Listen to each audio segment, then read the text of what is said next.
Border এরিয়াটা ভীষণ sensitive, লক্ষ্য রাখবেন। বিএসএফ এর দায়িত্বে আছে বলে আপনারা আইসিরা ওসিরা সব চোখ কান বুঝে বসে রইলেন না, সেটা হয় না। উত্তরের প্রশাসনিক সভা থেকে ফের ভোটার লিস্ট নিয়ে ডিএম এসপিদের সতর্ক থাকার নির্দেশ মুখ্যমন্ত্রী মমতা বন্দ্যোপাধ্যায়ের। দাবি করে সর্ষের মধ্যেই ভূত আছে এবং যারা কম্পিউটারে বসে কাজটা করছেন সবাই খারাপ আমি বলবো না, বাট শস্যের মধ্যে ভূত আছে। এতেই প্রশ্ন উঠছে, তবে কি ভোটার তালিকার কাজে যুক্ত সরকারি কর্মীদের একাংশকেই নিশানা করলেন মুখ্যমন্ত্রী? আসলে ভোটার লিস্টের কাজের ক্ষেত্রে প্রশাসনের একাংশের মধ্যে গা ছাড়া মনোভাবও দেখা যায় বলে অভিযোগ। সারপ্রাইজ ভিজিটে গিয়ে হাতে কলমে সেই অভিজ্ঞতা রয়েছে মমতা বন্দ্যোপাধ্যায়ের। 3 দিনের উত্তরবঙ্গ সফরে যান মুখ্যমন্ত্রী। বুধবার দুপুরে উত্তরকন্যায় প্রশাসনিক বৈঠক করেন মুখ্যমন্ত্রী মমতা বন্দ্যোপাধ্যায়। সেখানেই সীমান্তে নজরদারি বৃদ্ধি সহ একাধিক নির্দেশ দেন তিনি। সেখানেই ওঠে ভোটার তালিকায় গরমিলের প্রসঙ্গ। জেলা শাসক ও পুলিশ সুপারদের একাধিক নির্দেশ দেন মুখ্যমন্ত্রী। বলেন, একজনের 3টে করে জায়গায় নাম, এটা যারা করছেন তাদের শনাক্ত করা হোক দ্রুত। সর্ষের মধ্যেই ভূত আছে। প্রশাসনের কর্মী যারা ভোটার লিস্টে কাজ করেন তাদের ভালো করে দেখে শুনে কাজ করার নির্দেশ দেন মমতা। ইলেকশনকে কেন্দ্র করে অনেকটা সময় আমাদের নষ্ট হয়। ভোটার লিস্টও হচ্ছে, ভোটার লিস্টে যারা কাজ করছেন তাদের আমি ডিএম এসপিদের বলবো, ডিএমদের স্পেশালি আর ডিভিশনাল কমিশনারদেরও টু টেক কেয়ার স্পেশালি, যারা তারা যেন বসে এবং বসে যেন কাজটা করে।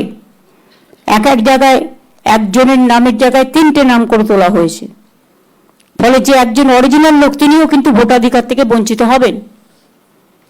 এটা যারা করছেন তাদের আইডেন্টিফাই করুন, এবং যারা কম্পিউটারে বসে কাজটা করছেন সবাই খারাপ আমি বলবো না, বাট শস্যের মধ্যে ভূত আছে, এটা আপনাদের নজর দিতে হবে। মুখ্যমন্ত্রী জানান, মুর্শিদাবাদে যেখানে ভোটের কাজ হয় সেখানে গিয়েছিলেন তিনি, কিন্তু কাউকে দেখতে পাননি। তা নিয়ে উষ্মা প্রকাশ করেন মুখ্যমন্ত্রী। বলেন, বিভিন্ন জায়গা থেকে মানুষ এসে তৃণমূল কর্মী পুলিশের সঙ্গে আলাপ জমাচ্ছে, সুযোগ বুঝে জেনে নিচ্ছে তাদের পরিচয় খুঁটিনাটি। এই বিষয়ে সকলকে সতর্ক থাকার বার্তা দেন তিনি।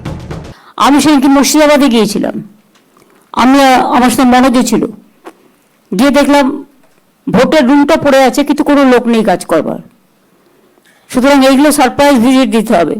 যেমন আমি ভিডিওতে বলি মাঝে মাঝে ICDS centre, mid day meal centre visit করতে, অঙ্গনওয়াড়ি সেন্টার, তেমনি ভোটার কেন্দ্রগুলোও কিন্তু ভিজিট করতে হবে। বুধবারের বৈঠকে সীমান্তবর্তী এলাকার প্রসঙ্গ উঠে আসে। উত্তরের জেলাগুলি সীমান্তবর্তী এলাকা হিসেবে বেশ স্পর্শকাতর।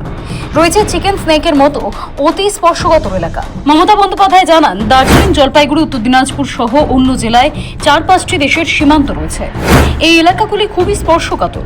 মুখ্যমন্ত্রী স্থানীয় প্রশাসনকে সতর্ক করে জানান, রাজ্যের বাইরে লোক বাংলায় ঢুকছে। তারা স্থানীয় বাসিন্দাদের থেকে বিভিন্ন অছিলায় আধার, প্যান কার্ড থেকে একাধিক ব্যক্তিগত তথ্য সংগ্রহ করছে। মুখ্যমন্ত্রী পুলিশকে অ্যালার্ট থাকার নির্দেশ দেন। পাশাপাশি পুলিশকে টহলদারি বাড়াতেও নির্দেশ দেন মুখ্যমন্ত্রী। আমি প্রথমে ডিএমএসপি থেকে শুরু করে যারা আছেন সকলকেই, দায়িত্বশীল সকলকেই বলছি, সোশ্যাল নেটওয়ার্কের ব্যাপারে যেটা নিজের নিজের এলাকাকে সতর্ক থাকুন, যাতে কোনো ঘটনা দিয়ে আপনাদের মনে কোনো উত্তেজনা পরিবেশ তৈরি করতে না পারে। শিলিগুড়ি বলুন, দার্জিলিং বলুন, কালিম্পং বলুন, জলপাইগুড়ি বলুন, ওদিকে উত্তর দিনাজপুর বলুন, দক্ষিণ দিনাজপুর বলুন, কুচবিহার বলুন, 4-5টা দেশের বর্ডার আছে। সুতরাং আপনাদের জায়গাগুলো আরও বেশি সেন্সিটিভ, সেই জন্য আপনাদের কাজটা খুব মন দিয়ে করতে হবে।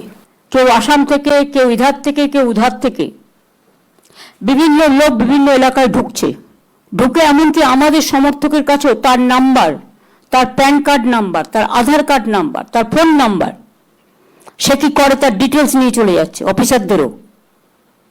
আমি পুলিশকে বলবো, বি অ্যালার্ট। বাইরে থেকে কোনো জঙ্গি যেন কোথাও গিয়ে শেল্টার নিতে না পারে।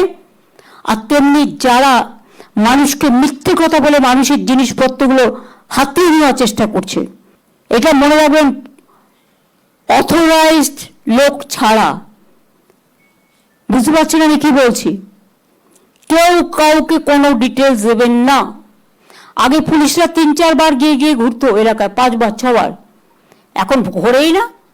যত বেশি ঘোরা যাবে পুলিশের ভ্যান নিয়ে, মানুষ তো জানবে যে অ্যালার্ট আছে। বর্ডার এরিয়াটা ভীষণ সেন্সিটিভ, লক্ষ্য রাখবেন। বিএসএফ এর দায়িত্বে আছে বলে আপনারা আইসিরা ওসিরা সব চোখ কান বুঝে বসে রইলেন না, সেটা হয় না। ভুয়ো ভোটার লিস্ট নিয়ে দীর্ঘদিন ধরেই তোলপাড় রাজ্য রাজনীতি। অভিযোগ করেছিলেন খোদ নির্বাচন কমিশনের একাংশকে ব্যবহার করে এভাবে ভোটার তালিকায় ভুয়ো নাম ঢোকানো হচ্ছে। অনলাইনে কেন ভোটার লিস্টের নাম তোলা হবে, কেন সশরীরে নয়, তা নিয়েও বড় প্রশ্ন তুলেছিলেন রাজ্যের প্রশাসনিক প্রধান। সেই আজ পৌঁছেছে রাজধানীতেও। ভুতুড়ে ভোটার খুঁজতে একটি কোর কমিটি গড়ে দিয়েছিলেন তৃণমূল সুপ্রিমো মমতা বন্দ্যোপাধ্যায়। এবার উত্তরবঙ্গের প্রশাসনিক সভাতেও উঠে এলো সেই প্রসঙ্গ। সানি রায়ের রিপোর্ট, সময়, কলকাতা।